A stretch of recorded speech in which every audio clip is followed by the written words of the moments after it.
Californians are paying tribute to a trailblazing lawmaker. Right now, Senator Dianne Feinstein's body is lying in state in the City Hall Rotunda in San Francisco. That's her birthplace.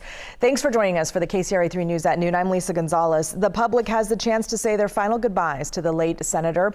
This morning, there was a ceremony honoring her. Her casket was carried into City Hall, and there was a procession. Hundreds of people were there to honor her legacy and her lifetime of service. And now we have a live look inside the rotunda, and you can see her flag draped casket there in the middle there as people are filing by, paying their respects to the late Senator Dianne Feinstein as she lies in state. KCRA 3's Ashley Zavala joins us live from San Francisco inside the rotunda. Ashley? Yeah, Lisa, we're inside the rotunda and hundreds are lined up inside this building and wrapping around the block just to catch a glimpse of this casket and say their final words to Senator Feinstein. I want to just step out so you can get a full picture of the viewpoint that we are looking at here inside the rotunda. Her casket, as you mentioned, situated right in the middle of it.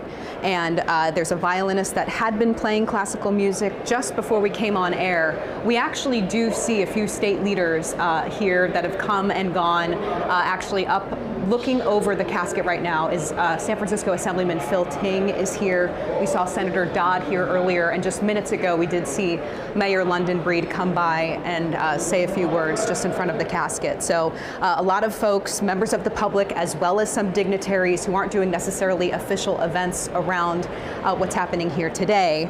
But yeah, again, today is primarily centered around the public, giving the people of San Francisco and California the opportunity to say thank you or goodbye. Now, as I mentioned, tomorrow is when we're expected to see a lot of state and national leaders descend on San Francisco to be a part of the Senator Feinstein's memorial service. Again, what's happening here today is happening until 7 o'clock tonight, so we are expected to see more and more and more swaths of people come pay their respects to the senator. Reporting live here in San Francisco, Ashley Zavala, KCRA 3 News. Ashley, was there a long line outside of City Hall? Yeah, so right now the way that this is situated, the only entrances to City Hall that are set up are on Van Ness Avenue, which is a main thoroughfare in San Francisco, as many people in Northern California know. Now the line stretches, we're right now at the halfway point of City Hall, stretches through City Hall, then down the steps, and then out to the right on Van Ness, and stretches down Van Ness about a block. So, and right now, I know as we're approaching lunchtime, we are expected to probably see people come and stand in line. People are getting through in about 20 minutes. So again, if you are in the area, if you'd like to say goodbye, they'll be here until 7 o'clock. All right, that was a great visual explanation for us. Ashley Zavala reporting live. Thank you so much. And of course, Ashley will stay there throughout the day. She will also be there tomorrow with Edie Lambert for the funeral. We continue our coverage of the late senator's memorial service throughout today. And during our 4 p.m. newscast, we're going to hear more from people paying tribute to the late senator and the preparation underway for her memorial service on the front steps of San Francisco's City Hall tomorrow.